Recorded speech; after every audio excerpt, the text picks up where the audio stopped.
नमस्कार, मैं हूं अंकुर और आप देख रहे हैं सत्यहिंदी.com। आइए एक नजर डालते हैं अब तक की सुर्खियों पर।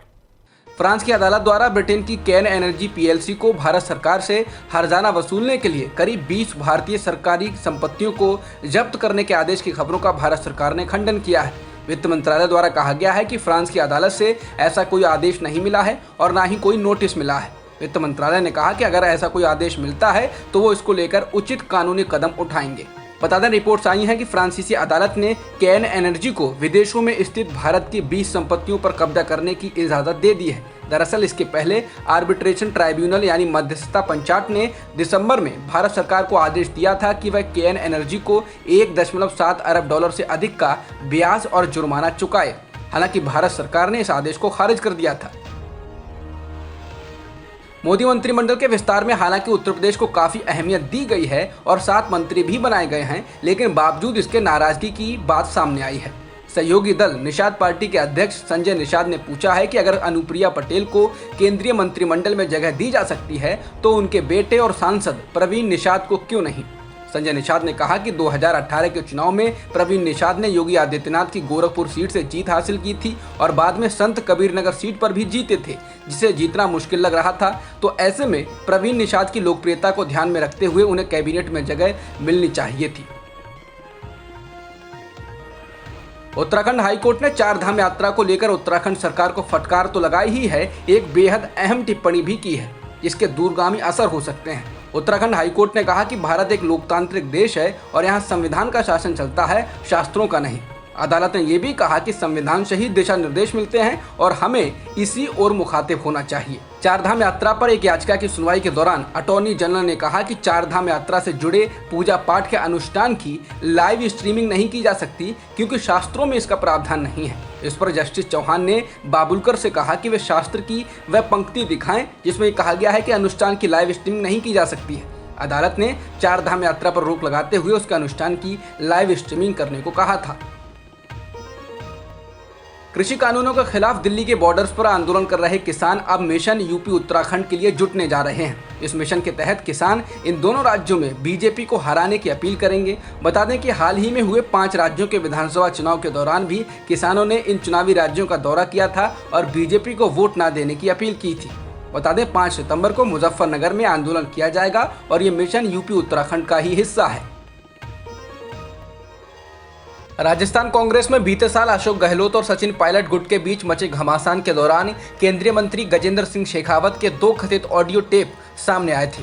राजस्थान पुलिस ने इस मामले में शेखावत से पूछताछ भी की थी।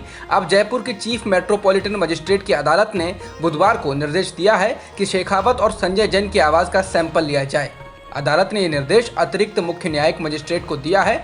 बता दें, कांग्रेस ने तब आरोप लगाया था कि कथित ऑडियो टेप में गजेंद्र सिंह शेखावत, भंवरलाल शर्मा और बीजेपी नेता संजय जैन के बीच बातचीत हो रही है और बातचीत के दौरान पैसे के लेन देन को लेकर और विधायकों की खरीद फरोख्त कर गहलोत सरकार को गिराने की साजिश रची जा रही है। रविशंकर प्रसाद की जगह नए सूचना प्रसारण मंत्री बने अश्विनी वैष्णव ने अपना पद संभालते ही ट्विटर को लेकर सख्त रवैया दिखाया है। वैष्णव ने कहा कि देश का कानून सबसे ऊपर है और ट्विटर को नियम मानने ही होंगे। ट्विटर ने दिल्ली हाईकोर्ट से कहा है कि वो नए आईटी नियमों के अनुसार रेजिडेंट ग्रीवेंस ऑफिसर की नियुक्ति अगले 8 हफ्तों में कर पाएगा। ट्विटर ने नए आईटी नियमों पर अपना रुख स्पष्ट करते हुए कोर्ट में दायर हलफनामे में कहा कि वो भारत में एक संपर्क ऑफिस स्थापित करने की प्रक्रिया में है। कोरोना संक्रमण के मामले ज्यादा आने पर पहले जहां 6 राज्यों में केंद्र से विशेषज्ञों की टीमें भेजी गई थी, वहीं अब केंद्र ने 8 राज्यों को पत्र लिखकर कोरोना को नियंत्रित करने को कहा है। उस पत्र में उन राज्यों के कई जिलों में कोरोना पॉजिटिविटी रेट ज्यादा होने पर चिंता जताई गई है। इसके अलावा केंद्र ने 4 अन्य राज्यों महाराष्ट्र, केरल, छत्तीसगढ़ और पश्चिम बंगाल में हर रोज संक्रमण बढ़ने पर कोरोना को नियंत्रित करने को कहा गया है। कोरोना की तीसरी लहर आने की आशंकाओं के बीच संक्रमण में ऐसी बढ़ोतरी चिंता का बड़ा कारण बनने जा रही है। सुल्ली फॉर सेल नामक एक ओपन सोर्स वेबसाइट बनाई गई जिस पर मुसलमान महिलाओं के ट्विटर हैंडल से जानकारियां और तस्वीरें निकाल कर डाली गईं और इन्हें सार्वजनिक तौर पर नीलाम किया गया, जिसे सुल्ली डील कहा गया। हालांकि शिकायत के बाद ये वेबसाइट बंद कर दी गई और फिलहाल इसे एक्सेस नहीं किया जा सकता है। पर सुल्ली फॉर सेल और सुल्ली डील के जरिए मुसलमान महिला पत्रकारों, कार्यकर्ताओं, कलाकारों और शोधार्थियों को निशाना बनाया गया है। उन्हें इसके जरिए ट्रोल किया गया है, उनकी तस्वीरें नीलाम की गई हैं, ट्विटर हैंडल व दूसरी निजी जानकारियां सार्वजनिक की गई हैं और उनके लिए सुल्ली जैसे अपमानजनक शब्द का इस्तेमाल किया गया।